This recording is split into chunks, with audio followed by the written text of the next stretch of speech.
Dear students, welcome back to online classes. Dear students, in the previous classes using globes and maps, I have explained the using globes and maps. Dear students, yesterday meridians of longitude, prime meridian explained. Today I will explain the maps. I will explain the maps. Dear students,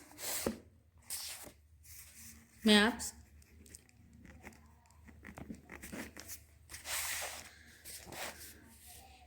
A globe is very useful, but it has some disadvantages. Globe ಅನ್ನೋದು very useful, but it has some disadvantages. ಇದು ಗುಣಗಳ ಜೊತೆಗೆ ಏನನ್ನ ಒಳಗೊಂಡಿದೆ? Disadvantages means ದೋಷಗಳನ್ನು ಸಹ ಒಳಗೊಂಡಿದೆಯಂತೆ. ಹಾಗಾದ್ರೆ ಯಾವುದು? It is difficult to carry a globe everywhere because it occupies space. ನೋಡಿ ಮಕ್ಕಳ, ಇದು ಗ್ಲೋಬ್ ಅನ್ನೋಂಥದ್ದು ಯೂಸ್ಫುಲ್ ಜೊತೆಗೆ ಇದು ದೋಷಗಳನ್ನು ಸಹ ಡಿಸ್ಅಡ್ವಾಂಟೇಜಸ್ನು ಸಹ ಒಳಗೊಂಡಿದೆ. ಯಾವ ಥರನಪ್ಪ ಅಂದರೆ ಡಿಫಿಕಲ್ಟ್ ಟು ಕ್ಯಾರಿ, ನಾವು ಒಂದು ಕಡೆಯಿಂದ ಇನ್ನೊಂದು ಕಡೆಗೆ ಕ್ಯಾರಿ ಮಾಡಬೇಕು ಮೀನ್ಸ್ ಗ್ಲೋಬನ್ನು ತಗೊಂಡು ಹೋಗ್ಬೇಕು ಅಂದರೆ ಇದು ಕಷ್ಟ ಆಗುತ್ತೆ. ಏನಕ್ಕಪ್ಪ ಅಂದರೆ ಆಕ್ಯುಪೈ ಸ್ಪೇಸ್, ಹೆಚ್ಚು ಜಾಗವನ್ನು ಇದು ಒಳಗೊಳ್ಳೋದ್ರಿಂದ ಇದು ನಾವು ಒಂದು ಕಡೆಯಿಂದ ಇನ್ನೊಂದು ಕಡೆಗೆ ಇದನ್ನ ಕ್ಯಾರಿ ಮಾಡೋಕ್ಕಾಗಲ್ಲ ಮೀನ್ಸ್ ತಗೊಂಡು ಹೋಗೋದಿಕ್ಕಾಗೋದಿಲ್ಲ. ಈ and it's difficult to use, ಅದನ್ನು ಯೂಸ್ ಮಾಡೋದಕ್ಕೂ ಸಹ ನಮಗೆ ಅದು ಡಿಫಿಕಲ್ಟ್ ಆಗುತ್ತೆ.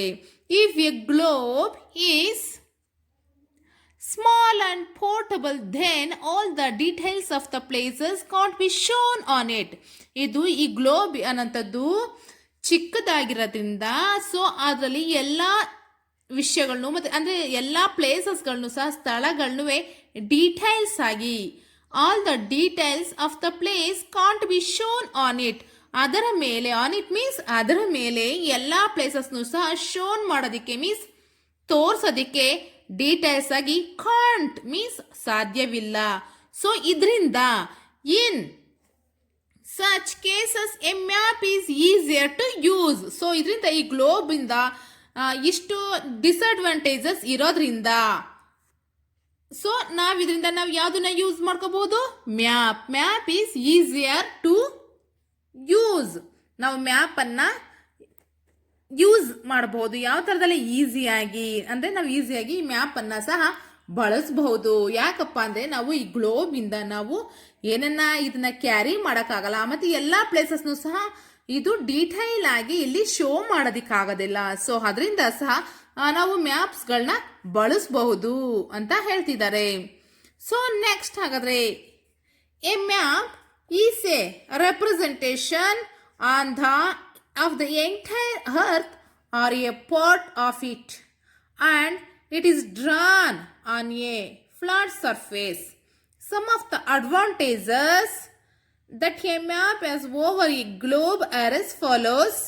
A map is a representation of the entire earth. Map ಅಂತದ್ದು ರೆಪ್ರೆಸೆಂಟೇಷನ್ ಮಾಡುತ್ತೆ ಎಂಟೈರ್ ಅರ್ತ್ನ ಜೊತೆಗೆ or a part of it, ಅದು ಕೆಲವೊಂದು ಭಾಗವನ್ನು ಸಹ ಈ ಮ್ಯಾಪ್ ಅಂತದ್ದು ರೆಪ್ರೆಸೆಂಟ್ ಮಾಡುತ್ತೆ. ಹಾಗಾದ್ರೆ ನೋಡಿ ಮಕ್ಕಳ, ಎಂಟೈರ್ ಅರ್ತ್ ಜೊತೆಗೂ ಸಹ ಇದು ಒಂದು ಚಿಕ್ಕ ಪಾರ್ಟ್ ಅನ್ನು ಸಹ ಮಾಡೋ ಥರನೇ ಇದು ಒಂದು ಪಾರ್ಟ್, ಯಾವ್ದಾರ ಒಂದು ಪಾರ್ಟ್ ಅಂದರೆ ಒಂದು ಭಾಗವನ್ನು ನಾವು ಡೀಟೈಲ್ ಆಗಿ ತಿಳ್ಕೋಬೇಕು ಅಂದರೆ ನಾವು ಮ್ಯಾಪನ್ನು ಯೂಸ್ ಮಾಡಬಹುದು. ಆದರೆ ಗ್ಲೋಬಲ್ಲಿ ಇದು ಆಗೋದಿಲ್ಲ. So and it's draw on a flat surface. Some of the advantages that a map has over a globe are as follows. A map representing any part of earth can be drawn. There are maps of continents, countries, states,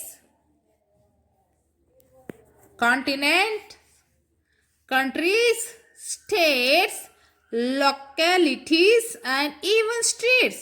ನೋಡಿ ಮಕ್ಕಳ, ಈ map ಅನ್ನುವಂಥದ್ದು ಯಾವ್ದಾರು ಈಗ ಅರ್ತ್ನಾರು ಆಗ್ಬೋದು, ಯಾವ್ದಾರು ಒಂದು part ಆರು ಆಗ್ಬೋದು. ಆಫ್ ಅರ್ತ್ನ ಒಂದು ಅಂದ್ರೆ ಭೂಮಿಯ ಒಂದು ಯಾವ್ದಾರು ಒಂದು ಭಾಗನಾರು ಸಹ ಇದು ಶೋ ಮಾಡೋದ್ರ ಜೊತೆಗೆ there are maps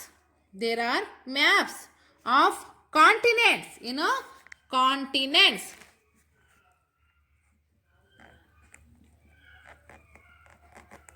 continents, countries, states, localities,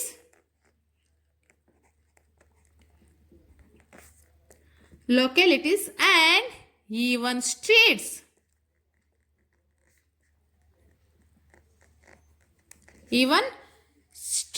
ಅಂದ್ರೆ ಪ್ರತಿಯೊಂದು ಭಾಗಗಳನ್ನು ಸಹ ಅಂದ್ರೆ ಬೀದಿಗಳನ್ನು ಸಹ ಸ್ಟ್ರೀಟ್ಸ್ಗಳನ್ನು ಸಹ ಕಾಂಟಿನೆಂಟ್ಸ್ ಮೀನ್ಸ್ ಖಂಡಗಳು, ಕಂಟ್ರೀಸ್ ಮೀನ್ಸ್ ದೇಶಗಳು, ಸ್ಟೇಟ್ಸ್ ಮೀನ್ಸ್ ರಾಜ್ಯಗಳು, ಲೊಕ್ಯಾಲಿಟೀಸ್ ಅಂದ್ರೆ ಅದರ ಒಂದು ಪ್ಲೇಸ್ ಒಂದು ನಿರ್ದಿಷ್ಟವಾದಂಥ ಒಂದು ಲೊಕ್ಯಾಲಿಟಿನೇ ಆಗ್ಬೋದು.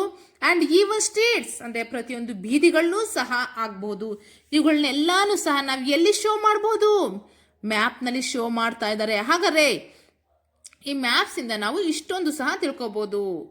ಹಾಗಾದ್ರೆ ಮಕ್ಕಳ ನೆಕ್ಸ್ಟ್ ಹೋಗೋಣ. It is easy to refer to maps and carry them. ನಾವು ಈ ಮ್ಯಾಪ್ಗಳನ್ನ ಭೂಪಟಗಳನ್ನ ನಾವೇನ್ ಮಾಡ್ಬೋದು? ಕ್ಯಾರಿ ಮಾಡ್ಬೋದು. ಒಂದು ಕಡೆಯಿಂದ ಇನ್ನೊಂದು ಕಡೆಗೆ, ಒನ್ ಪ್ಲೇಸ್ ಟು ಅನದರ್ ಅಂದ್ರೆ ಒಂದು ಕಡೆಯಿಂದ ಇನ್ನೊಂದು ಕಡೆಗೆ ಕ್ಯಾರಿ ಮಾಡ್ಬೋದು ಇದನ್ನ. They can be folded. ನಾವು ಇದನ್ನ ಫೋಲ್ಡೆಡ್ ಮೀನ್ಸ್ ಮಡಚಿ ಸಹ ಇದನ್ನ ಇಡ್ಕೋಬಹುದು. ಇದನ್ನ ಕ್ಯಾರಿ ಮಾಡ್ಬೋದು ಮತ್ತೆ ಇದನ್ನ ಫೋಲ್ಡ್ ಮಾಡಿ ಸಹ ನಾವು ಇದನ್ನ ಈಸಿಯಾಗಿ ಬ್ಯಾಗ್ ಹಾಕೋಬಹುದು. ಬಟ್ ಗ್ಲೋಬ್ನ ಆ ಥರ ಫೋಲ್ಡ್ ಮಾಡಿ ಇಡಕ್ಕೆ ಆಗೋದಿಲ್ಲ. ಸೊ ಹಾಗಾಗಿ ಅದನ್ನ ನಾವು ಒನ್ ಪ್ಲೇಸ್ ಟು ಅನದರ್ಗೆ ಕ್ಯಾರಿ ಮಾಡೋದು so difficult. Maps can be included in books. A book of maps is called an atlas. So ಈ ಮ್ಯಾಪ್ಸ್ಗಳನ್ನ ನಾವೇಂತ ಕರಿತೀವಪ್ಪ ಅಂದರೆ ಮ್ಯಾಪ್ಸ್ಗಳನ್ನ ಇನ್ಕ್ಲೂಡ್ ಆಗಿರುವಂಥದ್ದನ್ನ ಅದನ್ನೇ ಒಂದು ಬುಕ್ ಮಾಡಿದ್ದೀವಿ. ಸೊ ಆ ಬುಕ್ಕನ್ನು ಏನಂತ ಕರಿತೀವಿ? ಹಾಗಾದ್ರೆ ಮ್ಯಾಪ್ಸ್ಗಳಿರುವಂತಹ ಬುಕ್ಸ್ಗಳನ್ನ ಅಂತ ಬುಕ್ಕನ್ನು ನಾವೇಂತ ಕರಿತೀವಪ್ಪ ಅಂದರೆ ಅಟ್ಲಾಸ್. ಎಂತ ಕರಿತೀವಿ ನಾವು? ಅದನ್ನ ಅಟ್ಲಾಸ್ ಅಂತ ಕರಿತೀವಿ. ಈ ಮ್ಯಾಪ್ಸ್ಗಳನ್ನ ಎಲ್ಲದನ್ನು ಸಹ ಇನ್ಕ್ಲೂಡ್ ಮಾಡಿರುವಂತಹ ಒಂದು ಬುಕ್ ಇದೆ. ಆ ಬುಕ್ಗೆ ಎಂತ ಕರಿತೀವಿ ನಾವು? ಹಾಗಾದ್ರೆ atlas. Maps can be included in books. A book of map is called an atlas. ಎಂತ ಕರಿತೀವಿ? Atlas.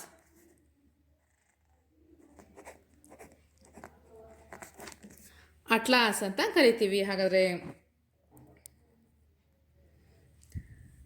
there are many kinds of maps. There are many kinds of maps.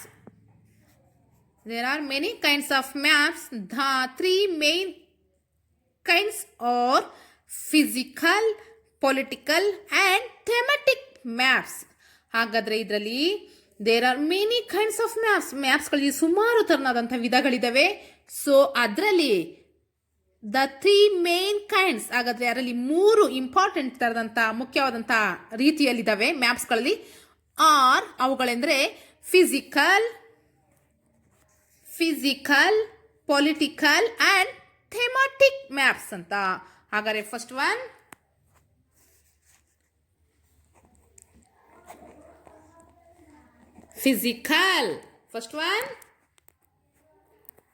physical. Second one political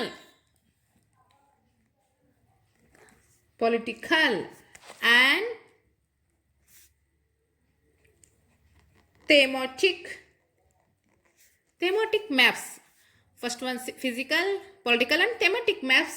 Anotherly there are main 3 kinds of maps. Dear students, I give some questions what I have given the teach. First one goes to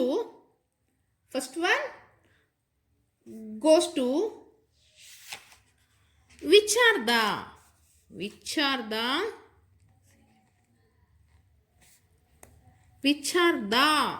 main, which are the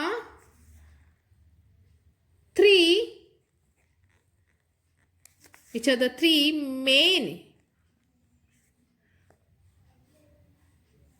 kinds of maps.